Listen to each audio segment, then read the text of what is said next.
Hey everybody, how we doing? It's Old Man Muscle here, KC, 2025. Grateful to be alive and all that good stuff. Here just to yak it up a little bit about a little fitness, life, and all that good stuff. If you guys want to follow me on Spotify and YouTube, I'm at OMM Podcast. Get out there. I'll be putting some more content out there and see how it goes. And hope people enjoy it, have a little fun with it, and come on in and yeah, we'll hopefully some folks in here and talk it up and have a great time. I just want to thank my twins here, my IT crew, for setting this up, and my wife, the sexy Mama Shyla. Thank you for allowing us to put this on here. Give this a shot, and we'll get it rolling. Hey, all right. Now we're gonna go into a little history of working out and all that good stuff. Started working out about 13 back in. Actually, did it in Iowa when I was living in Minnesota at the time, and that's where I graduated high school from. Big Red Wing out there, Wingers. What's up? Very much love to everybody up there. Always a good time. I love the place, but been gone since I was 17 or 18 years old. But my daughter Sarah's still up there, and everybody's up there. So we had a great time last summer when we went up there, and appreciated it. But I think I still have a bench press record there at the high school over 40 years. I was into powerlifting all when I was in just for football to get better and better. Just tried to get stronger and all that good stuff as a teenager. But I was fascinated by bodybuilding and the muscle magazines, all that stuff. Basically happened. I had my appendix burst on me when I was like in eighth grade, and I had I got the poison all throughout me, so I stayed in the hospital, and I went from a fat kid down to a fat, weak kid. I got my aunt, rest in peace, Linda, one of my biggest supporters and motivators throughout my years of life, and missed dearly. But she got us a job. She got a contract corn detasseling in Iowa. So I went down there and I'd walk the corn detasseling. Short as I am, that's a big stretch, but I made it. So I took a little, did that during the day, and then I bought this muscle book with Don Ross, the Psycho. Rest in peace, Don. He went out doing what he loved. He did some deadlifts, and then he was gone. But he's the Ripper, as he's called. He was crazy, He's very motivational, though, and he loved the sport, and God bless him for it. But yeah, he had a book that came out doing these push-ups, pull-ups. I got these weights. And then my grandpa would take me some afternoons to this farmer's way somewhere out in the middle of nowhere, Iowa, BFE. And they had this pig farm out there, but he had a whole gym above this pig farm in the barn. And I'd go up there and they would drink beers and count my reps when I do every exercise. Much love to those two guys up there and wherever they're at now. But I know they're blessed, and I appreciated that too, because that was a great time for me. I loved it. But after that, I went home back to Minnesota after finished that corny task that summer, and was a little jacked and tanned, and felt great. It's a lot of ego, and when you're young and 15 years old and you're jacked, and felt great, strong, and but it helped me in football big time because I didn't lift my junior year, and I was way weak and not as good. I still played, but I mean, it was still didn't feel as good. But anyway, just kept up. At 17, I also was our Red Wings strength coach. I think just because I could lift the weights, you know what I mean. So I was instantly. They gave me $4,000 though to run the weight room at night, and so I'd keep it open, and so people in the public could come down there. All it was one of those old universal machines, the silver, with the bench and the pull down, the dip bars, and what else on there? Bicep curl, push. Yeah, it's just not just very barbaric for back then. And it was in the room with some dumbbells, but hey, it worked and we loved it. Used to make some lunch money down there too, benching on that universal. People would bet me, well, if they looked at my arms, they're short as hell. So I was almost benching it before. All right. Sorry about that, folks. Had a little interruption there, Things happen, but we'll keep this going. So, yeah, I was a strength coach, so all I used it for was, to get big and train still. Because at 17, after football, I just wanted to get huge, and strong. So I'd be 17, and I'd have to go into a good buddy of mine, Steve Mueller, the Stump. He was like 28 years old, 29 probably, and he was old as hell to me, back then. But just he kind of took me under his wing, and he had an awesome gym in his basement, and he was married and had a kid, so he's a stable guy. But on Fridays, we would this is after I graduated high school. On Fridays, we'd go in the summertime, go up to taverns in Wisconsin and Minnesota, and they'd have a bench press contest there before the bar kicked off. So we'd go up there, hit some, we'd eat a couple Whoppers from Burger King, and then go in there and throw some weight around, get huge. And I remember they'd always say, "Here comes the kid, here comes the kid," and that'd be me, of course, So, but I had a blast. So all those older guys, all those big time, huge powerlifting dudes took me under their wing, and they were family instantly. So I loved it. I was inspired by them, and I miss them to this day. So thank you. Other than that, after that, I just used the power that I'd switched to bodybuilding kind of to get in shape. But Steve's way of getting in shape was like George Turner, the old George Turner, famous gym owner in St. Louis, who I was very fortunate to be around on a few occasions and listen to his crazy ass. But rest in peace, George, you crazy bastard. But all right, here we are. We're back again. So, yeah, sorry about that. I get a little emotional though when I think of, a lot of friends that aren't here anymore, a lot of Iron Brothers, and his brothers, So, really miss them. So I laugh and cry, and sometimes both at the same time. So, first show, we're already crying. So, here we go. It's awesome. So, yeah, I was talking about Steve Miller's diets where sprint as fast as you can for a mile when you first wake up in the morning, drink a ton of water, and just eat hamburger, and then have one big salad at night. Like George Turner used to always say, but hey, it will get you ripped. You'll drop weight quick, and you'll drop a lot of muscle, and you'll be the biggest stick figure around. So, yeah, try that out.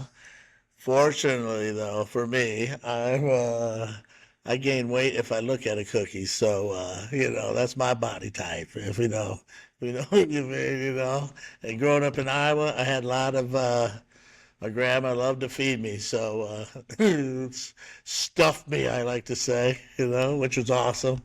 It was great. So, my lunch when I was going to college in Iowa was, my grandma would pack me this lunch every day. It'd be, about half a gallon of grapes, a bag of Tootsie Rolls, four bologna sandwiches, three apples, a bunch of Twinkies, and for good measures, just a banana. You know, just got to keep it good. So, but for summer I was young and I was training hard, so it just kept on. It just made me bigger and better. So, it's just crazy.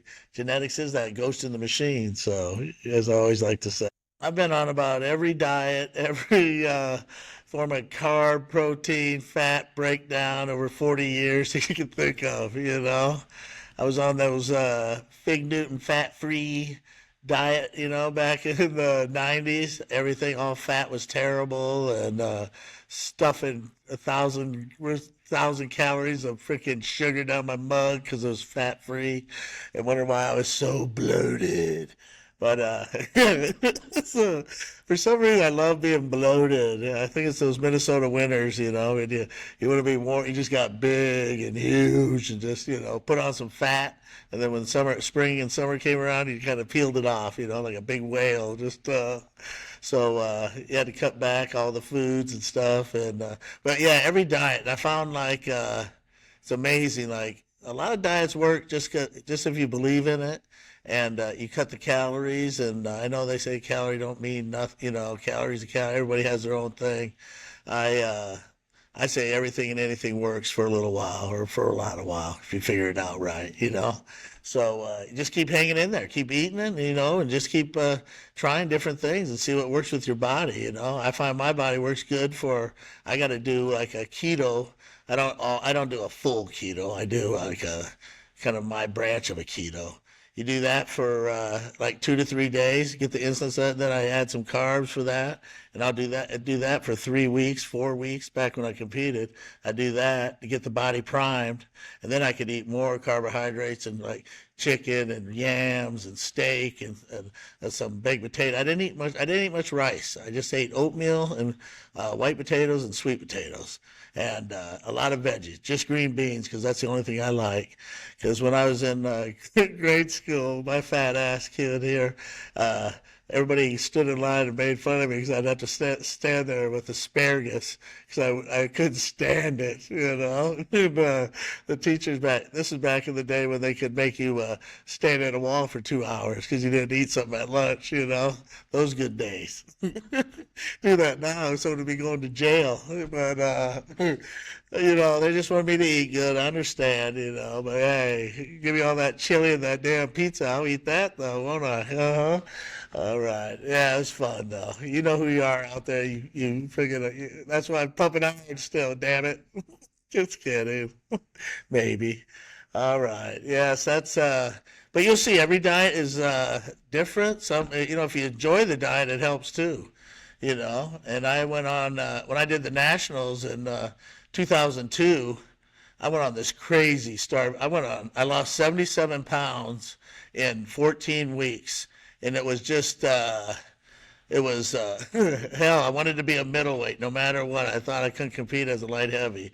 I should have stayed full and hard as nails and competed about 190. But you know, I sunk down to a buck 67. You know, and I barely lived. But and it's crazy when people say, "Oh, would you die for a trophy?" Yeah, I almost did. I almost did. But I lived. I'm still here. Someone somewhere, that higher power, whatever it is. Blessed me for some more days and you know, and I found like when I was into heavy competitive bodybuilding, you know, even as an amateur, you know, going to the national and doing those national shows, I picked up a lot of bad habits, you know. It was like all or nothing for like 14 weeks. I might be calm, cool, and collected for all the rest of the year, but when those 14 weeks kicked in, I just turned into a maniac, you know. It was just all or nothing. I didn't, and unfortunately, death was just something that might be a side effect, you know, which is crazy to think about now. It's like that guy had a mental intensity about him. And I remember I'd hear other people like, I wouldn't do that ever if they get in shape. And I'd be like, don't worry about that person now because they're not going to go that way. They're not going to push it all the way, you know. But it's just another form of my, you know, little part of my yeah, just took a ton of abuse, my body, for the 2002 Nationals. Just turned into, what more can I suffer? You know, every night, what more can I suffer?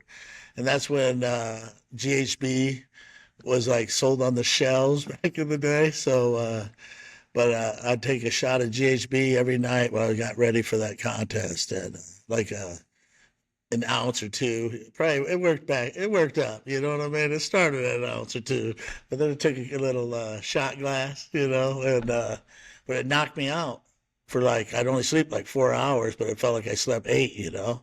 So I get up and do my hour of cardio because this was the days of I did 2 hours of cardio a day, and that's just there was no excuses. You did, you know, Chad Nichols, my man. Hope you're doing well, Chad. You know what I mean? So heal up, and I know you'll hang in there and push it. So you helped me when I was having issues, and you always took time out to look at me, and I really appreciated that because you gave me motivation and I mean inspiration. I mean incredible for you to take your time. So and it was awesome. Thank you. But yeah, that nationals, I just took too strong of a diuretic. I took a Demodex, and back then that was a known diuretic most bodybuilders, extreme bodybuilders used, and it just sucked me down about 17 pounds over 24 hours, less than 24 hours, and But I remember walking to the hotel downtown Dallas, and I got my pants kept falling down because I lost so much weight, and I had a cigarette in each hand, and I was puffing away out front, and the windows were open into the lobby of the hotel, and everyone's just staring out like, who is this crazy bastard out here? And God bless him, Big Matt Duvall, super heavyweight pro. Rest in peace, brother. He was gone way too soon. But that day he came out, he made sure I made it to weigh-ins because I didn't make it the night before. I had to come back. I weighed 187 or whatever the night before. Then I came back and weighed 180, 167 that morning. So he got me up there. I barely could walk, he got me in there, and I appreciate that, Big Matt. That was awesome, and it was never forgotten. You know that. So I hope you're resting easy up there, looking down on now, and just say, put a smile on my face, and with those huge ass arms, crazy. But anyway, we're gonna get this wrapped up for the day. Gonna just delved into a couple of subjects there, and all right, thank you everybody for following along and listen to my yakking, and hope you had a little, get a little insight. But we'll be having some more shows, so just gonna throw some out there, and hope you enjoy. And hopefully later we'll be getting some guests on here and really yak it up. So yeah, subscribe and follow me at you can on Spotify and YouTube at OMM Podcast, and you also can follow me on Instagram and TikTok at OMM Muscle KC. So check it out. I'm going to try to put a little more content out there. The old man. So everybody just keep it pumping, and hope everyone does their best, and my best to all to everybody, because times are a little rough here at times. I know some people have good times and some have bad, and it all evens out. It'll all even out. So take care, and we'll see you next time.